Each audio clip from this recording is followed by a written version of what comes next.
নমস্কার, টিএনও নিউজে আপনাদের স্বাগত। আমি এআই নিউজ অ্যাঙ্কার পাখি।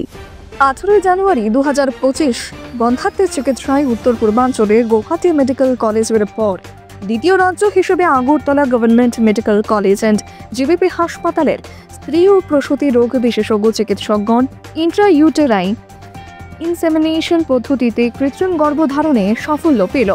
রাজ্যের বাসিন্দা 32 বছরের এক মহিলা বিগত 14 বছর যাবৎ বন্ধ্যাত্বের সমস্যায় ভুগছিলেন। তিনি গত 2023 সালে এজিএমসি অ্যান্ড জিবিপি হাসপাতালে স্ত্রী ও প্রসূতি রোগ বিশেষজ্ঞ অ্যাসিস্ট্যান্ট প্রফেসর ডক্টর অভিজিৎ শীলের তত্ত্বাবধানে চিকিৎসা শুরু করেন। জিবিপি হাসপাতালের স্ত্রী ও প্রসূতি রোগ বিশেষজ্ঞ অ্যাসিস্ট্যান্ট প্রফেসর ডক্টর অভিজিৎ শীল 2024 সালের 8 এপ্রিল মহিলার জরায়ুতে গর্ভধারণের লক্ষ্যে ইন্ট্রাইউটারিন ইনসেমিনেশন পদ্ধতির সাহায্যে শুক্রাণু প্রতিস্থাপন করেন এবং তাতে মহিলার গর্ভধারণ সম্ভব হয়।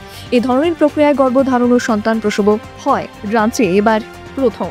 পরবর্তীকালে মহিলা নিয়মিত জিবিপি হাসপাতালে স্ত্রী ও প্রসূতি বিভাগেই প্রাক প্রসব পরীক্ষা নিরীক্ষা করাতেন। গত 9 জানুয়ারি 2025 সিজারিয়ান পদ্ধতিতে সেই মহিলা 3 কেজি ওজনের একটি সন্তানের জন্ম দেন এবং এই খবরে খুশির জোয়ার নেমে এসেছে গোটা হাসপাতাল চত্বরে এবং সেই সন্তানের পরিবারের।